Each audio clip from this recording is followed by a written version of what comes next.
al debatir sobre la próxima conclusión de la etapa de preparación de los procesos electorales federal y local 2023-2024, Emilio Álvarez y Casa, consejero del Poder Legislativo del muerto PRD, expresó con cinismo sus preocupaciones sobre el proceso electoral, subrayando la importancia de la calidad y gobernabilidad democrática. Reconoció el valor del servicio profesional del INE, pero criticó que las direcciones ejecutivas no estén totalmente nombradas, lo que afecta a la operación. Denunció las mentiras de la supuesta propaganda ilegal de las precandidaturas oficialistas, la disque intervención indebida del presidente, la supuesta violencia electoral y el disque desequilibrio en la cobertura mediática pública a favor de Claudia Sheinbaum. A pesar de estos desafíos, finalmente llamó a misa a los ciudadanos a votar masivamente el 2 de junio por su narcobotarga y a trabajar para una jornada electoral ejemplar.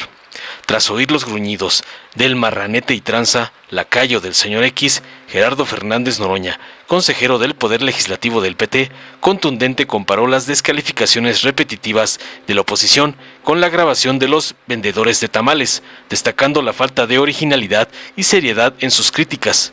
Criticó al pirata, representante del PRD, por sus comentarios irrespetuosos y por no contribuir de manera constructiva al proceso electoral. Además, Noroña denunció las amenazas dirigidas a candidatos y consejeros, señalando que la oposición intenta desacreditar al INE y crear desinformación debido a su brutal desventaja en las elecciones. Noroña también mencionó las reuniones privadas de la ministra presidenta Norma Piña con figuras del PRI, aseverando que estas reuniones no son beneficiosas para el proceso democrático. Resaltó la hipocresía de la oposición que, mientras critica la imparcialidad de los medios y el órgano electoral, no respeta los principios democráticos fundamentales. Finalmente hizo un llamado a todos los partidos y ciudadanos para participar activamente en las elecciones del 2 de junio, enfatizando la importancia del voto del pueblo para decidir el futuro de México y apoyar la continuidad de la Cuarta Transformación liderada por el presidente Andrés Manuel López Obrador. Veamos enseguida cómo el doctor Noroña le da un brutal cerradón de hocico al falsario Álvarez y Tranza por ladrar que la narcobotarga ganará la presidencia, como le ordenó su patrón Claudio X González. Senador Emilio Álvarez y Casa, adelante. Gracias, presidente. La valoración que se hace sobre el proceso electoral es un tema que tiene distintas aristas. Y hay, sin duda, una apuesta importante porque la calidad democrática, la gobernabilidad democrática de nuestro país está en juego en esto. Y si bien reconocemos factores importantes, sobre todo el ancla del servicio profesional y lo que significa en esa continuidad, también nos vemos obligados a señalar algunos temas que nos preocupan en términos del desarrollo de este proceso. Saludo con respeto y aprecio a quienes nos acompañan de las vocalías ejecutivas y de los órganos públicos estatales. Ustedes son parte de esa ancla del servicio profesional. Entiéndase mi comentario con todo ánimo, pero yo pienso que ustedes no deberían estar acá. Con todo respeto lo digo. A 16 días de la elección yo creo que ustedes tendrían que estar en sus entidades. Los temas de ocupación y detención que ustedes conocen mejor que yo obligan no solo el 24/7, sino una absoluta demanda de tiempo. Y me parece que la responsabilidad de invertir 1 o 2 días acá no es la prioridad que al menos quisiéramos en términos de la operación electoral. Conozco y sé de la capacidad del servicio profesional y por eso lo pongo como ancla. Pero es el reflejo de un proceso que ha venido sucediendo. Yo lo he señalado antes y no quiero dejar de señalarlo. Estamos en un proceso donde varias de las titularidades de las direcciones ejecutivas no han sido nombradas por este Consejo. Se decidió romper una colegialidad y eso fracturó la corresponsabilidad. Entramos a un proceso electoral de la mayor complejidad con encargadas o encargadurías, encargados de despacho, la propia Secretaría Ejecutiva. Y no es de mérito personal de nadie, es de modelo institucional. Y eso, por supuesto, ha trastocado la dinámica y la operación. Para nosotros es un problema que hemos señalado antes y que nos ha llevado incluso a tensiones de lo que el INE en distintos procesos hacía y resolvía muy bien. También hemos señalado en algún otro momento la intervención de la Contraloría, que iniciamos el proceso con CAE sin material y equipo completo. Y eso genera una enorme dificultad. En otras ideas, también tuvimos un proceso anticipado hace 2 años de una inundación en este país con propaganda de las precandidaturas del oficialismo. El país se inundó con propaganda ilegal. ¿De dónde vino ese dinero? Vino de fuentes públicas, de fuentes privadas, de fuentes ilegales, del delito, no lo sabemos. Pero en todo caso el país se inundó con eso que se llamó la competencia de las corcholatas. Ese término no lo puse yo, lo puso el propio presidente de la República. También hemos visto una intervención ilegal y sistemática del propio presidente de la República. Le voy a pedir a la secretaria ejecutiva, si es tan amable, de darnos la relación de las relaciones de la Comisión de Quejas sobre las medidas cautelares que ha dictado esta instancia en materia de las resoluciones del presidente de la República. Le voy a pedir que nos lea cuántas son y qué resuelven, si la presidenta tiene a bien instruirlo. Y eso ha generado de suyo también una afectación acaso seria y estructural en este proceso. Algo similar ha pasado con las resoluciones del Tribunal Electoral del Poder Judicial de la Federación, que ha señalado de manera reiterada la intervención ilegal e ilegítima, violatoria de la ley, que lo han establecido las propias autoridades, no es una afirmación mía. De manera paralela, hemos visto un proceso electoral extremadamente violento. Son asesinadas y asesinados candidatas de distintas fuerzas políticas en distintos lugares de la República. Hay un fenómeno serio de amenazas, distintas instancias nacionales e internacionales así lo han hecho saber. Lo hemos comentado en esta mesa, la afectación en términos de lo que significa un proceso donde hay regiones, donde el ser candidato o candidata se está convirtiendo en una condición de riesgo. Y también es importante señalar, esta autoridad lo ha informado, el fenómeno del desequilibrio que tienen los medios públicos en su trabajo. El último informe que se nos hizo llegar da fe de una absoluta pérdida de sentido de su papel de Estado, con una preeminencia y preferencia en los tiempos oficiales hacia la candidatura oficial. Claudia Sheinbaum tiene por mucho más menciones positivas que nuestra candidata Xóchitl Gálvez. Y hay también no solo la diferencia positivos negativos en materia de menciones, que es casi inverso, sino también en términos de duración de tiempo, es casi 10-1, 9-1. Y son recursos públicos, de medios públicos, que pagamos con nuestros recursos. Queremos que todos los medios privados y públicos se mantengan con imparcialidad. Pero el caso de los medios públicos es aún más grave el tema porque son pagados con nuestros impuestos, con los impuestos de todas y todos. Y es una dinámica sistemática. Hemos visto un aparato de gobierno volcado con los siervos de la nación y hemos en esta mesa denunciado justo la sesión pasada en distintas entidades como Puebla, Yucatán, Ciudad de México, Morelos, Sonora, Chiapas, el uso del aparato del Estado para beneficiar a los candidatos y candidatas de gobierno. No obstante, seguimos haciendo una apuesta a la importancia de un proceso electoral en paz y con confianza.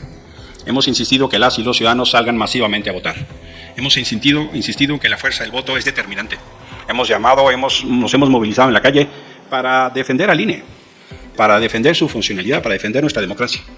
Estamos claros de los riesgos, pero por eso insistimos que la gente salga a votar. Por eso creemos que es importante señalar estos fenómenos, porque no todo ha sido miel sobre hojuelas. Al contrario, nos gusta y insistimos en el fenómeno, en la lógica, en la gobernanza, en la colegialidad, en esta herradura. Reconocemos el papel de las y los consejeros.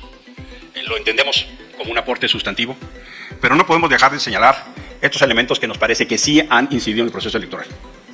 No obstante, hacemos un llamado a todas y todos para renovar nuestros esfuerzos, que estos días definitivos que quedan, la jornada del 12 de junio, sea una jornada ejemplar y que nos sirva para elegir gobiernos y no para construir conflictos. Por su atención, muchas gracias. Muchísimas gracias a usted, señor representante. Diputado Fernández Noroña. Sí, muchas gracias. Ya había saludado, vuelvo a hacerlo. Buenos días. En las colonias populares, los que venden tamales tienen una grabación de tamales oaxaqueños, ya con un discurso muy estructurado, y quien va vendiendo se evita tener que volver a hacer lo que dice. La oposición debería hacer lo propio, llámese de memoria sus descalificaciones permanentes, porque frente al resultado que se ve adverso, hay la descalificación y la intención de descarrilar el proceso electoral.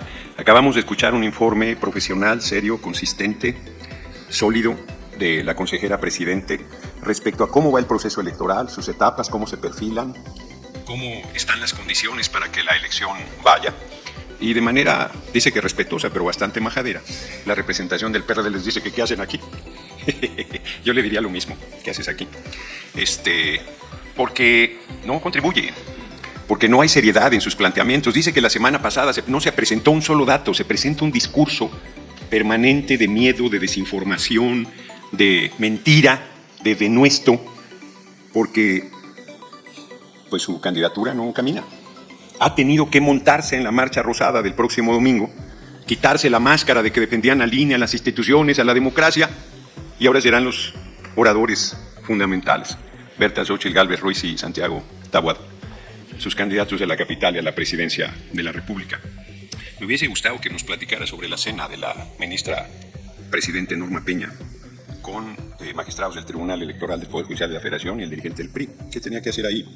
¿Cuál es la intención de ese tipo de reuniones que no contribuyen? Las amenazas al candidato de Movimiento Ciudadano, dicen que van a ganar, y las amenazas. Las amenazas al consejero Castillo, dando su teléfono para que lo hostilicen porque no le gustó una resolución a una de sus candidatas. Y los violentos somos nosotros, lo que hay que oír y lo que hay que ver. La desvergüenza. Dice, las corcholatas, yo no les dije así. O sea, si hay una falta de respeto, no te autoriza que tú la continúes. O sea, yo siempre dije, yo soy corcholata, yo aspiro. Entonces, es una manera permanente de denuestro. Y cuando uno les dice algo, se tiran al piso y dicen que aquí uno falta el respeto, que no es la manera.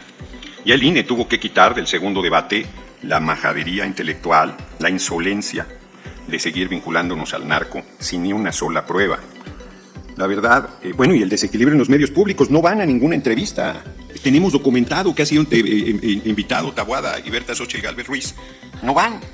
Y entonces aparece que tiene más tiempo Claudia Sheinbaum Pardo y dicen que hay desequilibrio. Y tienen a todos los medios privados, pero haciendo un campañón permanente en nuestra contra. Campañón permanente a favor de la candidata de la derecha.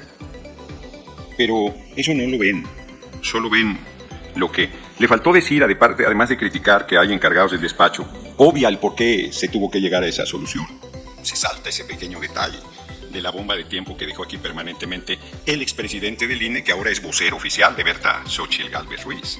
O sea, critican a Saldívar, que decentemente renunció a la corte y se fue a apoyar a Claudia, y no critican a Norma Peña, que es la principal impulsora de la candidatura de la derecha, en cenas privadas. Qué desvergüenza, la verdad. Qué trabajo más faccioso el que vienen desarrollando. Solo le faltó decir que los magistrados del Tribunal Electoral no están constituidos de manera suficiente y que por lo tanto no pueden calificar la elección, que es el otro argumento que han venido dando para buscar anular la elección. Fíjense qué irresponsabilidad. Como se saben que van a perder, pretenden llevar al país a una situación de que por primera vez en su historia no tuviera una presidencia electa, que hubiese un proceso de anulación y entráramos a una crisis institucional que pondría de cabeza a la patria, que generaría una inestabilidad económica brutal. Lo bueno es que en su hipocresía, cuando dicen que llaman a la gente a votar, ahí estamos de acuerdo todas las personas, porque con el voto de la ciudadanía en México, el 12 de junio decide el pueblo de México, nadie más.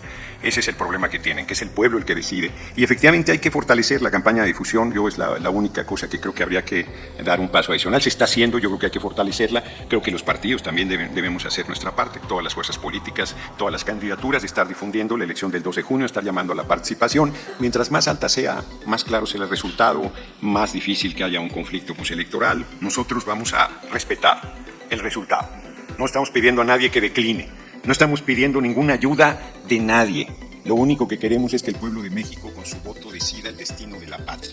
Si quiere, como lo comenta insistentemente Claudia Sheinbaum Pardo en sus intervenciones, que regrese el régimen de corrupción, de remate del patrimonio nacional, de traición a la patria, de baño de sangre, de represión, de barbarie, o si quiere que continúe la cuarta transformación con la tarea sobresaliente que ha hecho el compañero presidente López Obrador. Eso es lo que está en disputa, y me parece que el hecho de que se haya convocado a los responsables electorales de las entidades, el hecho de que hayan tenido una reunión de trabajo, el hecho de que estén aquí, el hecho de que acompañen este informe, nos debería dar tranquilidad y garantía, y deberíamos celebrarlo en vez de cuestionarlo, de que las cosas van, de que la elección saldrá, de que se está haciendo todo el esfuerzo institucional para que eso así sea. Y más allá de críticas y diferencias que siempre habrá con integrantes del órgano electoral, yo hago un reconocimiento a la tarea que están desarrollando y ratifico nuestra voluntad de contribuir a que el proceso electoral salga como va, bien, con plena participación, y que el pueblo de manera clara y contundente determine. Eso es la democracia. El pueblo decide. La mujer más humilde de la patria, un voto. El hombre más humilde de la nación, un voto. El hombre más adinerado o más encumbrado política o económicamente, un voto. Valemos lo mismo todas las personas, merecemos respeto a nuestra dignidad como seres humanos, tenemos la misma responsabilidad en los destinos de la patria, y el 2 de junio es la fecha. Mexicanos y mexicanas, la patria nos convoca, la nación tiene que definirse, no hay mañana, es el 2 de junio, y confío en su veredicto, confío en el voto de la gente y confío que respaldarán que la cuarta transformación siga adelante. Muchas gracias por su atención. Gracias a usted, señor diputado. Dale en me gusta, suscríbete, activa la campanita y compártelo para que más gente lo vea.